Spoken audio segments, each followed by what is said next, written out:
I recorded last Friday's entire lecture without screen sharing on. Yeah. All right, we're getting there. We're getting there. All right, so yeah, so we're gonna introduce this idea of a Newman projection. The Newman projection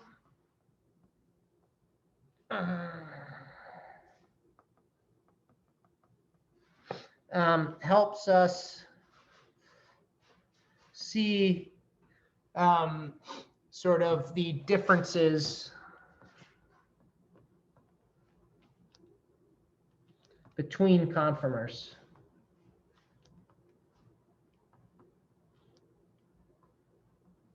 Okay, so let me kind of back you into a Newman projection slowly here. Okay, so I'll redraw ethane, and I'm going to explicitly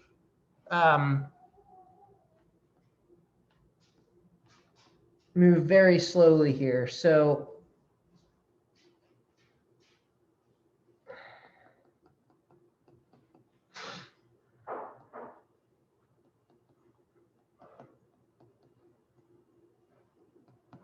okay, so it's the same molecule we had on the last slide. All right, and let's just take quick stock of where the bonds are. So these two bonds are in plane.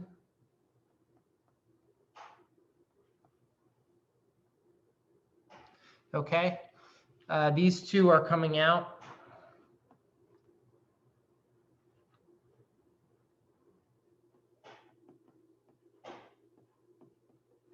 And these two are going back, okay?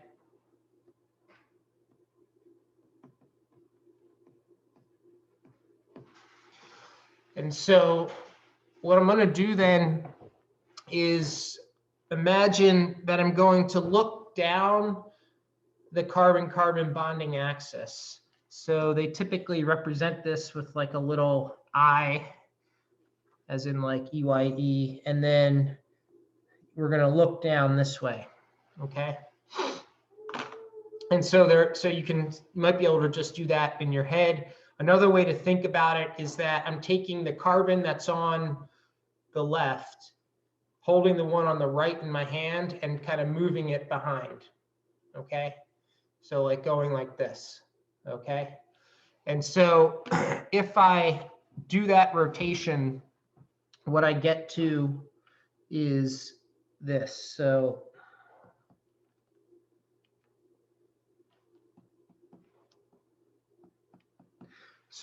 the carbon on the right is going to be in front. So I'm going to, just so we can keep track of everything, we know exactly where everything's ending up.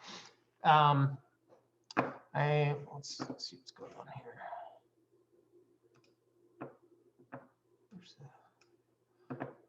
All right. Just so we can keep track of everything. Oh, thank you, Caroline. I didn't see the chat there. I'm going to number the carbons. So we'll call this C1, and then that's going to now be in front, closer to your face. So we'll call that C1 here, okay?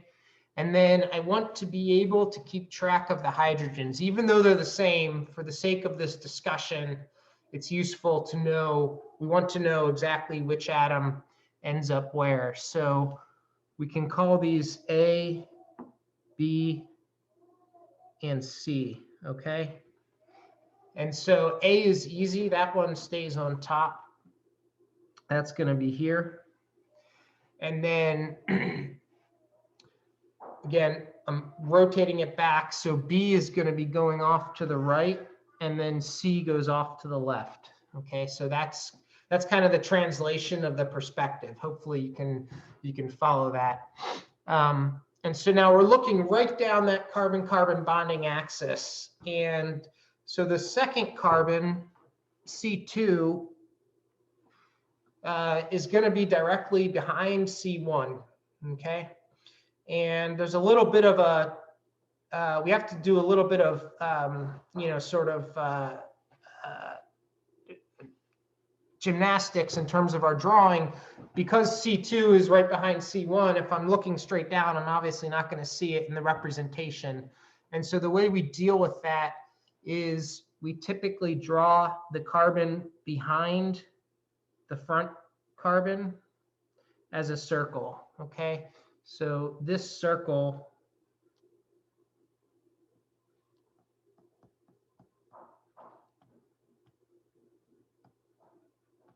represents C2, okay? And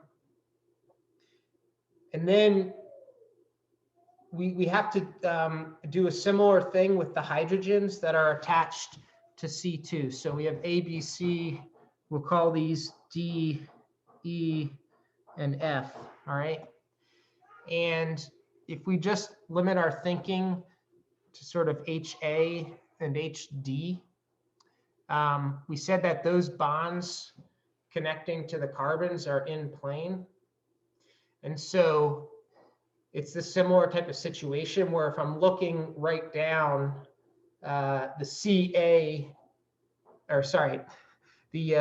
HA bond and the C2 HD bond are exactly lined up. And so I wouldn't be able to see the hydrogen behind HA. And so the way we deal with that is just we offset it just a little bit. So I'm going to draw it like this. So HD is here, okay?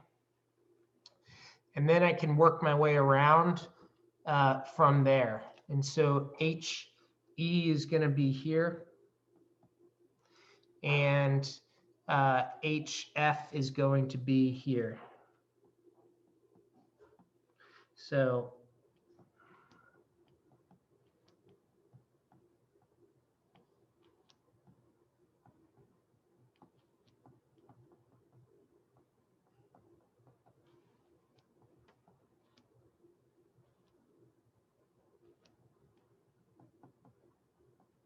okay. And so this is a good time to introduce some molecular models. So let me see if I can switch screens here. All right, so hopefully you can see my Spartan here, the molecular model. Yep. Okay, great. So let me put this sort of in an orientation that we were just looking at. So here's ethane. Okay, this is what's known as the tube representation. The carbons are here and there. Ignore that purple. That's just has to do with the software. The CH bonds going up are in plane. So these would, shoot, I lost my whiteboard, but these would correspond to the two hydrogens that we have in plane. And then we have two coming out at us and then two going back. And you can see the one on the left is sort of hidden back there, okay? So if I want to do the Newman projection, as we just wrote out, I'm going to look from right to the left, okay? So the carbon that's highlighted is going to be in front. And so if I bring that around, nice and easy, that's the confirmation, that's the Newman projection, right? And do you see what I'm saying? You can't see the hydrogens behind because they're exactly lined up in plane. So that's why we sort of tilt them out of plane or out of alignment, okay? So the Newman projection, by looking at that Newman projection with those back hydrogens slightly offset, I know that that means that everything is lined up, but we've just offset them so that we can actually see them when we draw it, okay? And so this is a conformer of ethane, and it has a specific name. And the name that we assign to it is the eclipsed conformer. And the reason we say that it's eclipsed is because these CH bonds, and there are three pairs of CH bonds that are exactly overlapping with each other. Okay, so let me switch back to the whiteboard. Where'd the whiteboard go? There's the whiteboard, okay.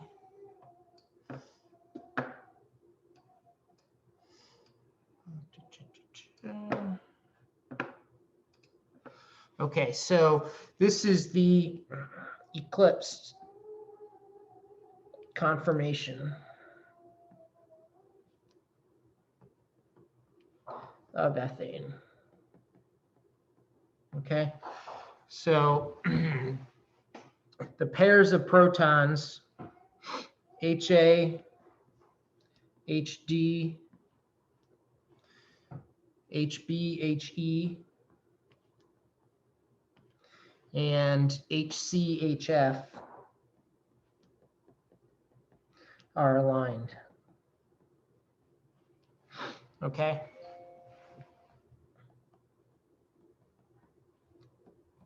Excuse me, Professor Herzon. We can't see what you're writing right now. Oh, shoot. Thank you. Yeah. Okay. Yeah. That's what got me on Friday's lectures. When I switched to the whiteboard, for some reason, Zoom like pauses the sharing. So let me just say it again. So the conformer that I drew is the eclipse conformer, and the pairs of hydrogen, HAHD, HB, HE, and HC and HF are all aligned. They're all sort of occupying the same plane, okay? And so why do we get into all of this? We get into all of this because this is not the only conformer of ethane, okay? So there's another conformer that we want to introduce, which is called the staggered conformer. And this differs from the eclipse conformer by bond rotation of 60 degrees about the carbon-carbon bond. So let me see if I can use a different color here. Okay, so if I'm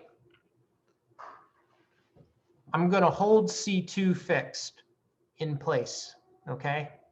And I'm going to rotate C1 by 60 degrees.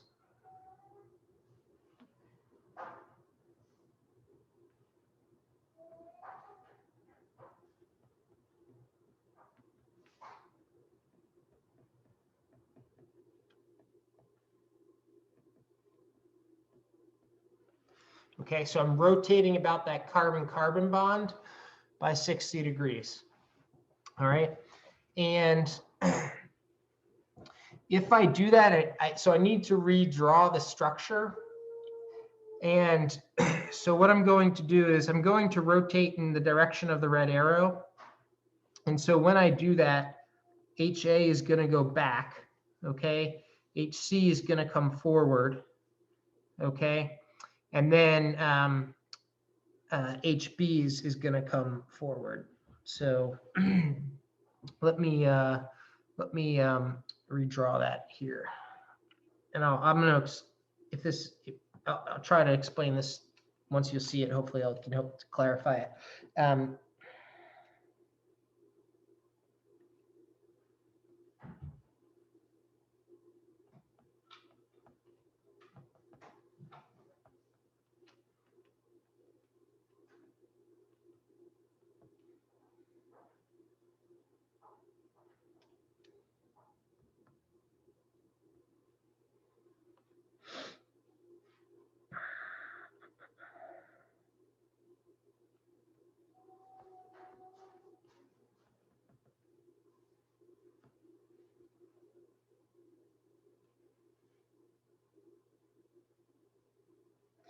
Okay, so this is getting a little busy, but so what I've done is I've rotated C1, turning HA back into the back of the board, and I've done it by 60 degrees.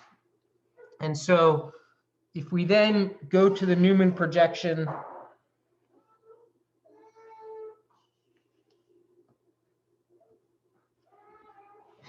hang on for one.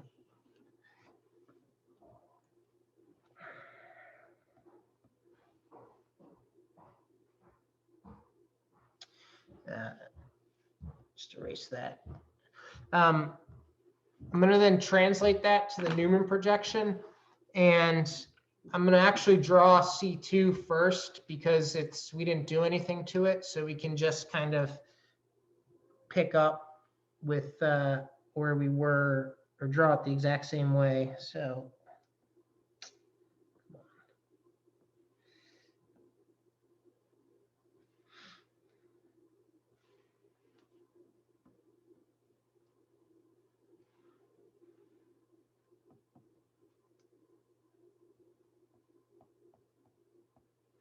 okay, so just recapitulating C2 in the back, and then we need to figure out what we're going to do in the front. Okay, and so I've rotated, and so we're going to move HA, HB, and HC by 60 degrees. And so they will occupy these positions.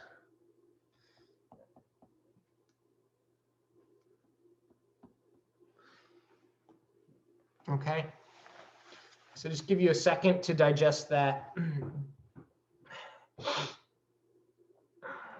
Professor Herzon, Yeah. is there a reason why HC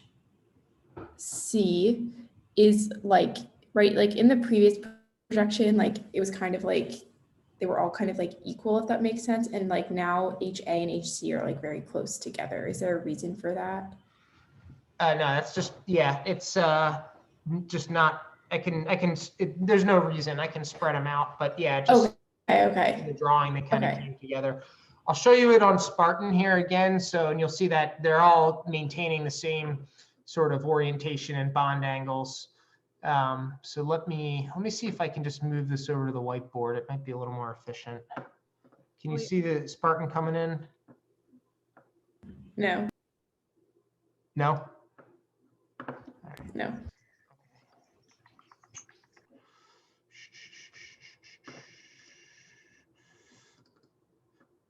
All right. You can see it now, yeah? Yes. Great. So here's our eclipse conformation that we looked at. And then if I do bond rotation, okay, it's kind of like snapping between the two. I'll turn it on an angle so maybe you can see what happens a little better. It rotates, okay?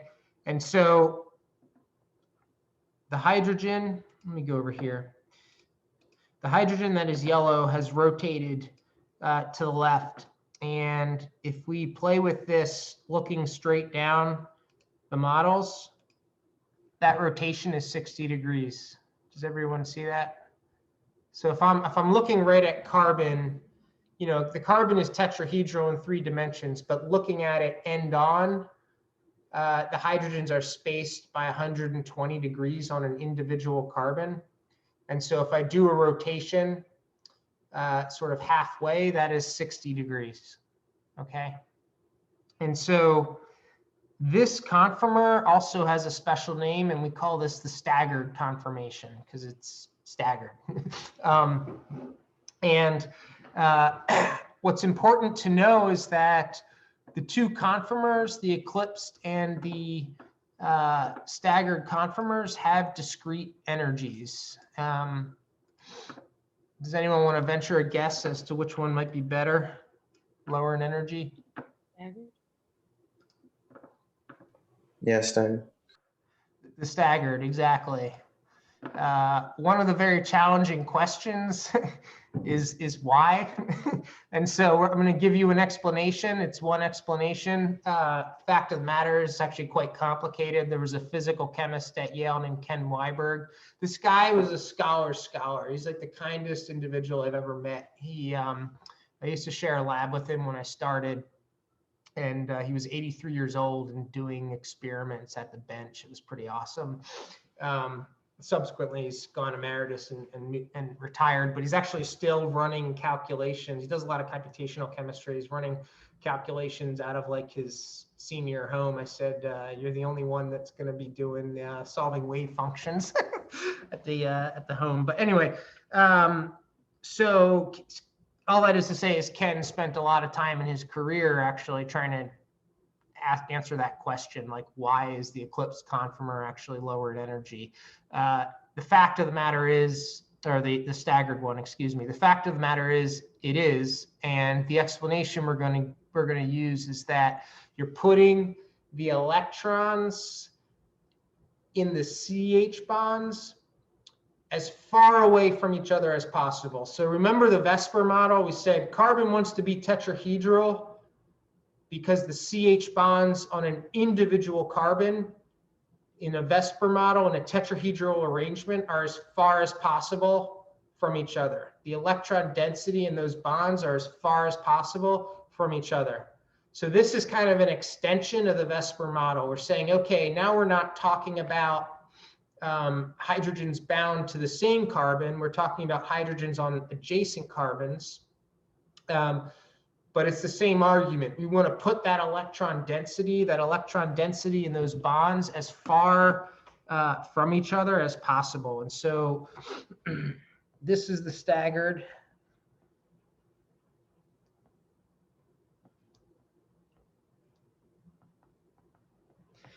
And the electron density in adjacent CH bonds spread out as much as possible.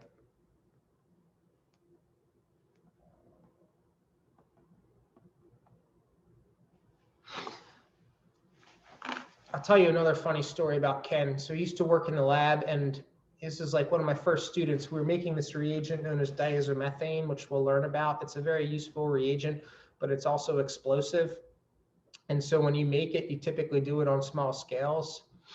And we wanted to make like a lot of it, millimole quantities. And so Ken actually had a good procedure for it. And so my student Nick set it up, and he said, I walked by, and diazomethane turns yellow when you make it. It's yellow in solution. And he's got like this 5-liter Erlenmeyer stirring in the hood, filled about halfway with this bright yellow solution. And I just about fainted. And I said to Nick, I was like, you should consider putting up a blast shield. And Nick said to me, he said, Ken said, I don't need one. So I said, I'm going to respectfully override Professor Weiberg on that count. All right. Anyway, so this is the staggered conformation. If I'm looking at this end on, the distance here between the hydrogens on adjacent carbons is 60 degrees. Okay. And just for completeness, we say that in the eclipsed conformation, that difference is 0 degrees. Okay. And so the staggered conformation is better because I'm spreading everything out, okay? And if I go back to Spartan, we can look at the relative energies of these conformers. And on the right here is a plot, and that plot has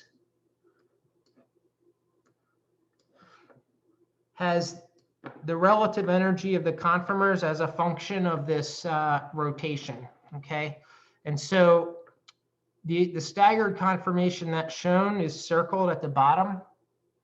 And if I proceed through that bond rotation and line everything up, you can see that the energy goes way up, almost to another higher by about 2.9 kcals per mole, okay? The nice thing about ethane is this is it. These are the two conformers that you need to think about. So if I rotate another 60 degrees, I get back down to a staggered conformation, and it's got the same energy as the first one, same relative energy.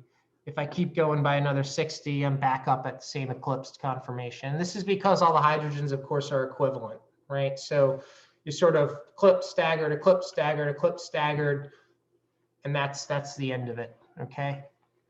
So based on that energy difference, if we say this is roughly about 2.7, 2.8 kcals per mole higher in energy, we can then assign a value to each of these to each of these CH eclipsing interactions.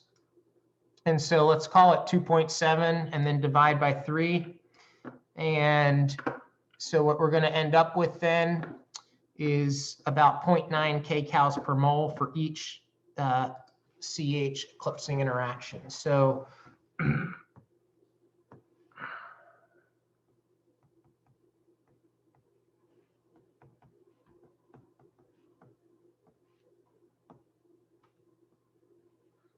let's call it 2.7.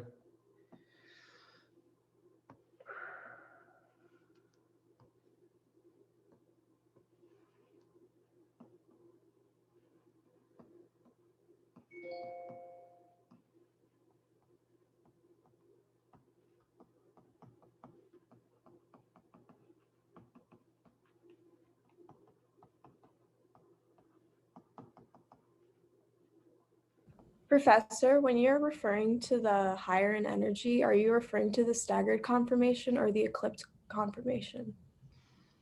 The eclipse conformation. Thank you. Yes. So the eclipse conformer uphill by about 2.7 kcals per mole.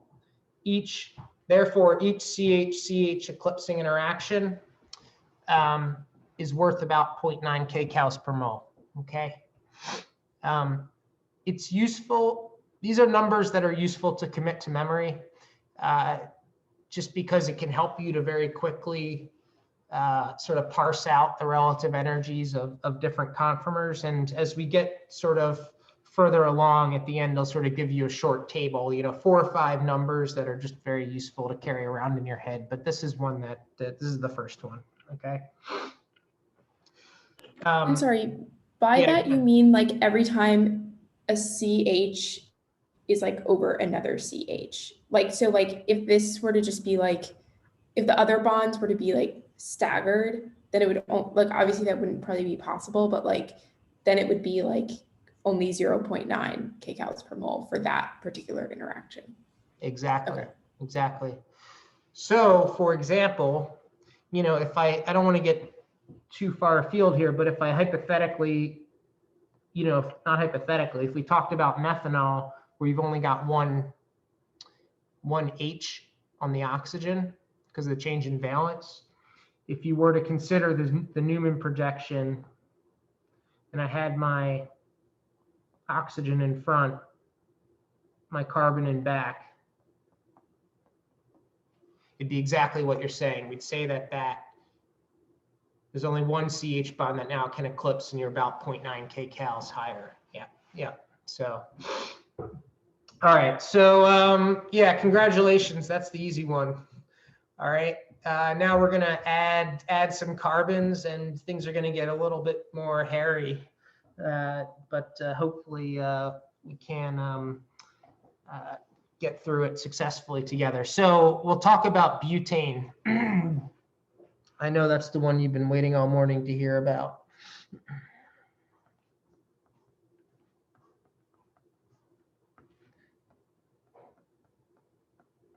Okay, so that's one representation of butane. I'm not going to draw the Lewis structure, but I want to introduce another representation, which is sort of the ultimate simplified line representation, which is this.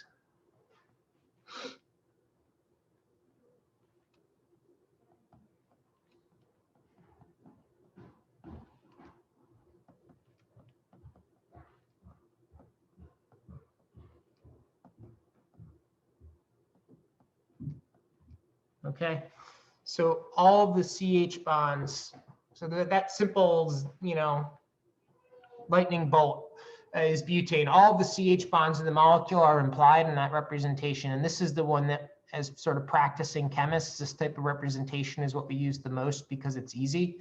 And, there are all sorts of perturbations on this. For example, people often show the terminal CH bonds. And then, of course, I can draw the line wedge one, which is what I want to talk about. And so I'll draw the complete you don't have to write this down. I'll draw the complete line wedge diagram.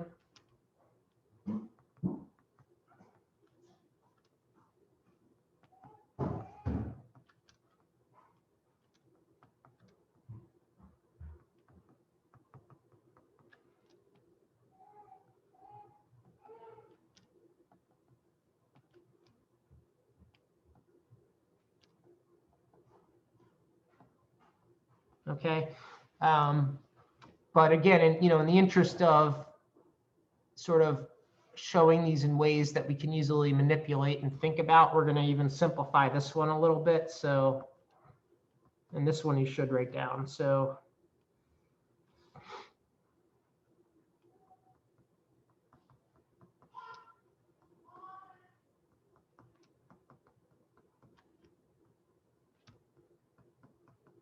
okay.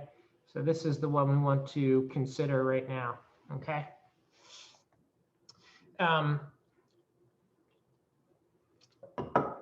So the analysis that we're going to perform is going to be very similar to what we did with ethane, except now, because I've effectively replaced 2 of the hydrogens on ethane with methyl groups, with CH3 groups, you wind up with a larger number of discrete conformational isomers, okay? And so we'll start with this one that I drew, and I'm going to redraw it over here on the left.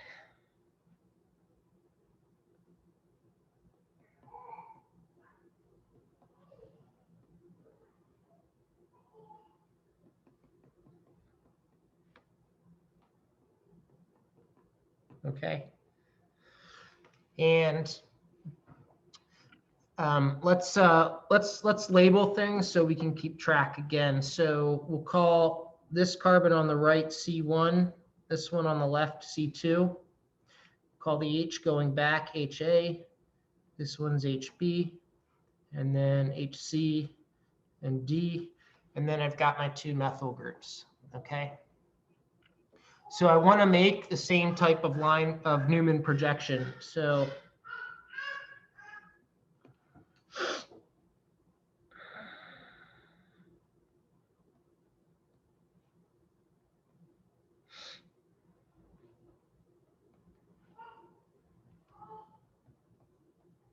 okay, so I'm going to look down the C1, C2 axis from C1 to C2. And to get there, I'm basically going to take the butane and rotate that back carbon, rotate C2 back behind C1, okay? And so in doing that, then HB ends up coming out on the left, HA is on the right, and the methyl group sort of stays where it is coming up, okay?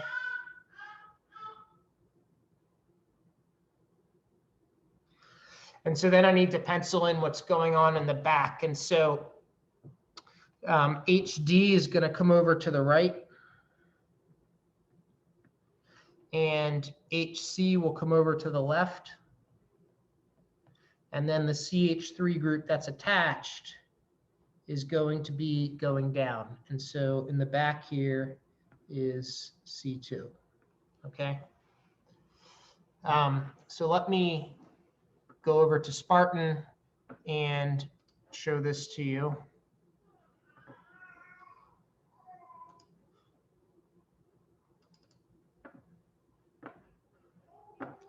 Okay, so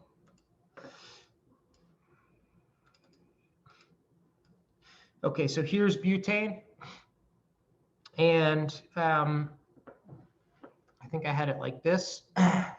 So on the right is our C1, the left is C2. And what I'm going to do is rotate this way. Okay.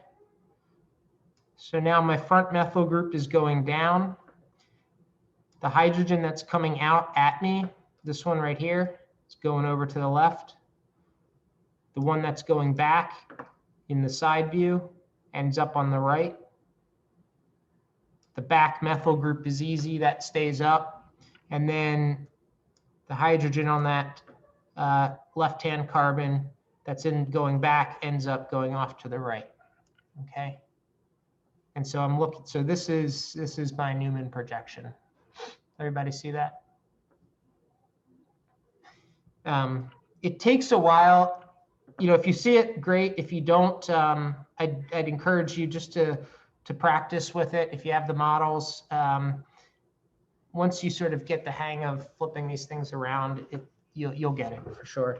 And so let me go back. So this is an eclipsed form, or sorry, a staggered form of butane, because my bonds are separated as much as they can be, but this is a special staggered form, so it has a special name, and we call this the anti-conformer.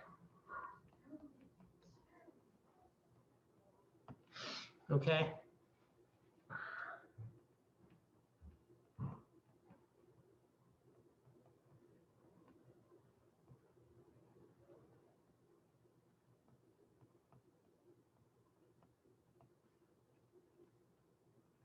So it's a special case of a staggered conformer, all right?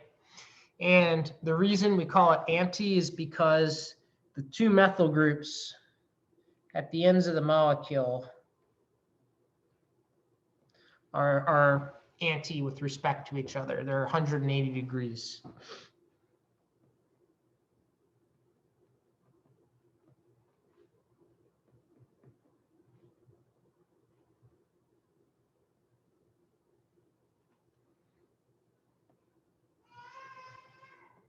Okay, they're as far apart from each other as they can be.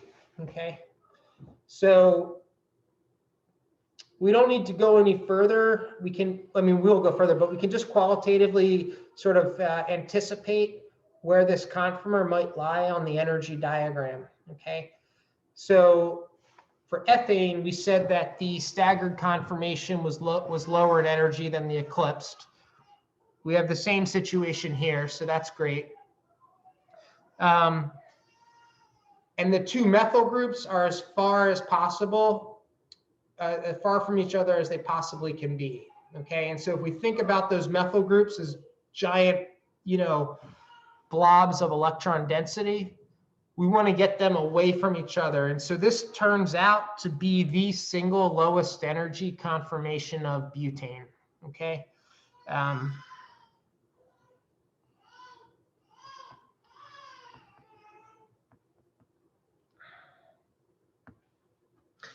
All right, and so then what we're going to do is work through, and we'll probably finish this in the next class, but I'll just get through one more conformer.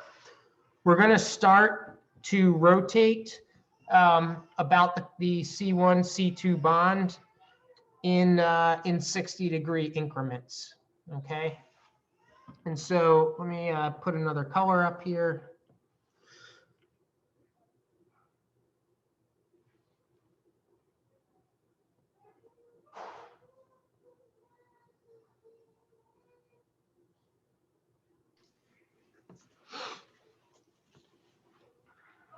So I'm going to hold C2 fixed and rotate C1, and don't let the presence of the methyl groups throw you off. All that, everything attached to C1 is just, we're holding that and rotating that as a group. Okay, we're not going to do anything funny with it. So we can start by just redrawing C2 in our second conformer, and that hasn't moved. So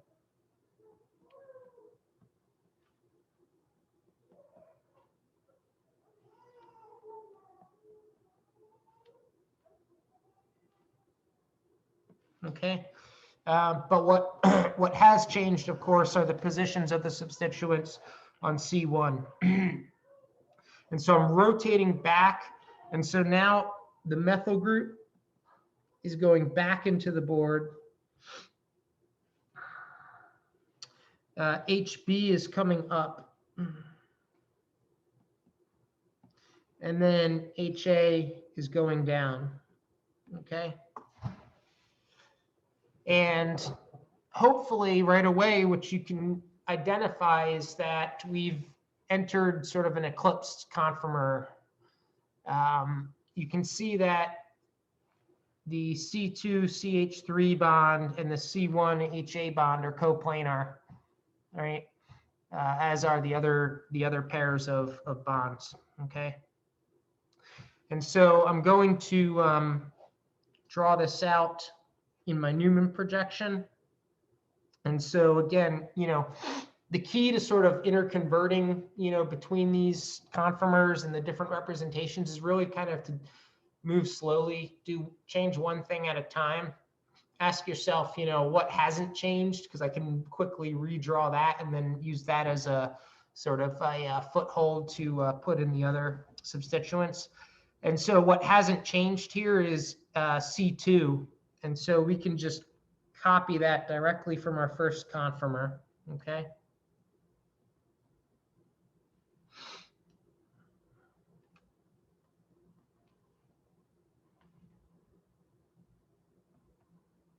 All right, so everything at C2 is the same. C1 is going to be in front here. I'll just draw that in, okay? And then I said that we're rotating back. So the methyl group is going back. So if in this first conformer, the methyl group is up, circling it, it's going to wind up rotating over towards your right. And so I can just draw that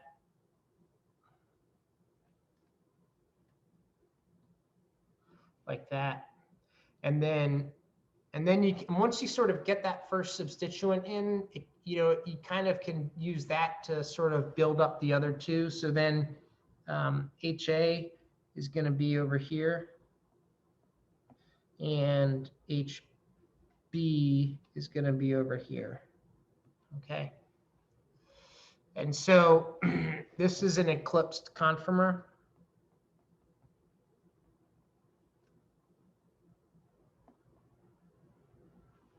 So each pair, let me put some color in there.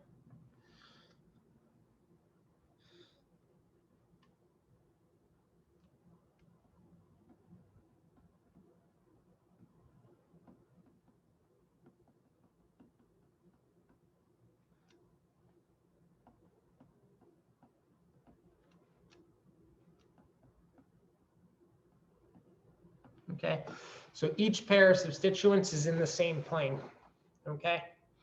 And so, again, you don't have to get into numbers and things, but you can say, okay, I've gone from a staggered, where I'm spreading out CH bonds, to an eclipse conformation where everything's lined up. This one's going to be higher in energy, right? And so it is. I'll talk about the interactions. I think I'll stop here. I'll talk about the interactions and we'll finish the conformers on the next class. This isn't something that I want to ram through quickly. And we'll put numbers to the energy differences between these. If you haven't had a chance to read chapter 2 yet, please try and get to it before Wednesday. So, and I'm going to stick around. I was thinking that, we have the office hours now. I was thinking for those of you that are interested, we can do some of these MO diagrams, since we didn't get a chance to do a lot of that beyond H2 in class. So if you want to stay on the line, please do, and we'll practice drawing some bonding orbitals and things like that, okay? Otherwise, yeah, I'll see you guys on Wednesday, and hope your week starts off well. I'm going to take a little bit of a break here. I'll be back in a second. Thank you. Professor Yeah. Herzon, some of us have class next. Would you mind just recording the practice session so that we can watch it later? Recording you mean like recording office hours? Yeah, if you're going to be practicing stuff. Yeah, okay, that's fine. Thanks. Yeah. Thank you. Can I ask a Yeah, quick I'm going to question stop about this sapling? recording. Go ahead.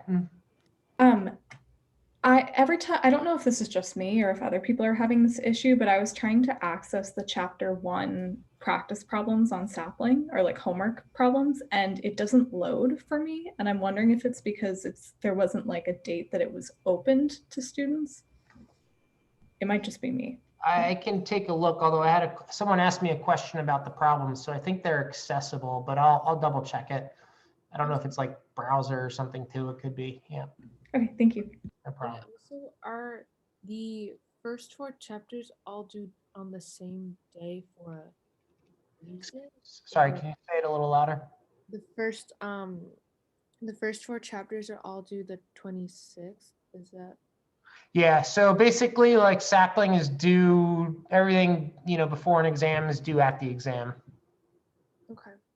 Yeah. Thank you.